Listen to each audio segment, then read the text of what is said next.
ओम नमो भगवते वासुदेवाय नमः। तो आप सभी का मेरे YouTube चैनल पर स्वागत है। आज हम जानेंगे कार्तिक महात्म्य के तीसरे अध्याय के बारे में। तो प्रेम से बोलो बाके बिहारी लाल की जय। सत्यभामा बोली, आप सभी काल में व्यापक और सभी काल आपके आगे समान है। फिर यह कार्तिक मास ही सब मासों में श्रेष्ठ क्यों है? सब तिथियों में एकादशी और सब मासों में कार्तिक मास को ही आप अपना प्रिय क्यों बतलाते हैं? इसका कारण कहिए। भगवान कृष्ण बोले, हे प्रिय, तुमने मुझसे बहुत अच्छी बात पूछी है। सुनो, मैं तुमको इसका कारण बतलाता हूँ, ध्यान से सुनो। इस प्रकार एक बार महाराज वैन के पुत्र राजा पृथु ने प्रश्न के उत्तर में देवर्षि नारद से प्रश्न किया था और श्री नारद जी ने उसे कार्तिक मास की महिमा बतलाई थी। राजा पृथु के प्रश्न के उत्तर में देवर्षि नारद ने कहा था, हे राजन, एक समय शंख नामक एक राक्षस बड़ा बलवान और अत्याचारी हो चुका था। उसने अपने अत्याचारों से तीनों लोगों को कंपायमान कर दिया था। उस शंखासुर ने स्वर्ग में रहने वाले देवताओं को जीतकर इंद्र आदि 10 लोकपालों के अधिकारों को छीन लिया। उससे डरकर सभी देवता सुमेरु पर्वत की गुफाओं में कुटुंबियों के साथ बहुत दिनों तक छिपे रहे थे। वे सुमेरु पर्वत की गुफाओं में निश्चिंत होकर रहने लगे।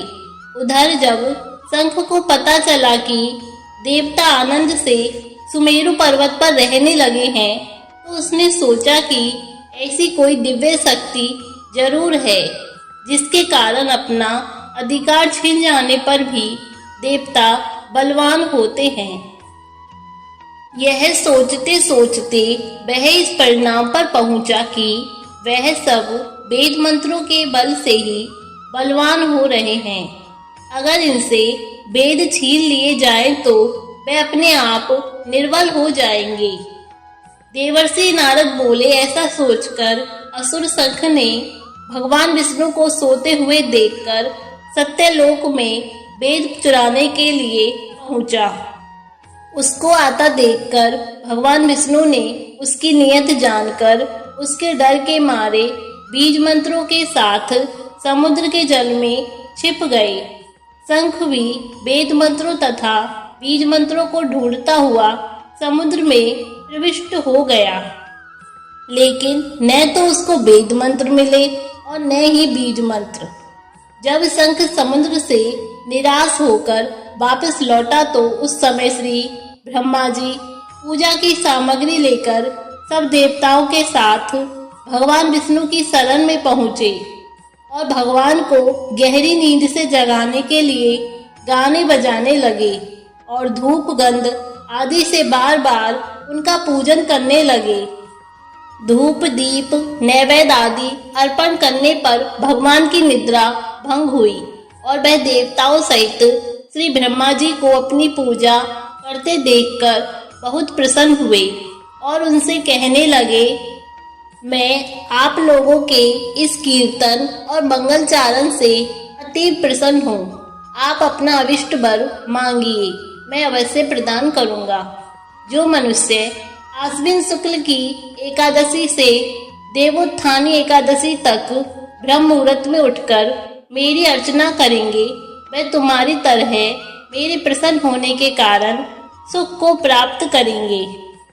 यह जो अर्घ, आचमन और जल आदि सामग्री आप लोग मेरे लिए लाए हैं, वह अनंत गुणों वाली होकर आपका कल्याण करेगी। शंख जो वेद चुराकर ले गया है, सबके सब इस समुद्र में ही हैं। मैं उस शंखासुर को मारकर ले आता हूँ।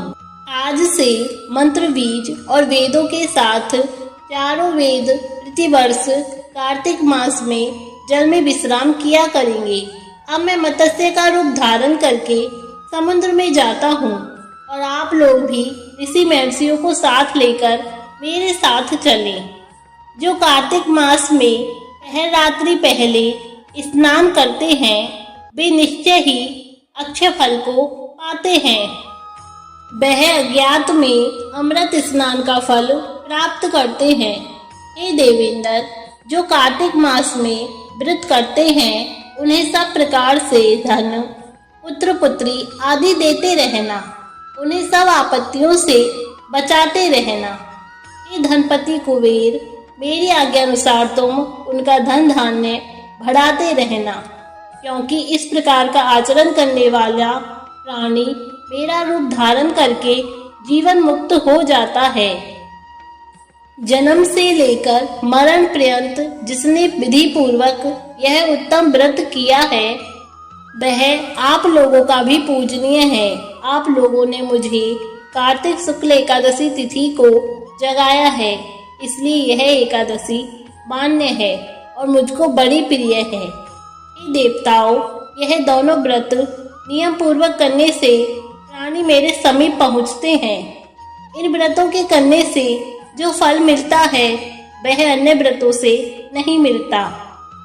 इसलिए हर मनुष्य को सुखी और निरोग रहने के लिए कार्तिक महात्म्य और एकादशी कथा सुनते हुए उपयुक्त नियमों का पालन करना चाहिए। तो इस तरह कार्तिक महात्म्य का तीसरा अध्याय भी समाप्त हुआ। धन्यवाद।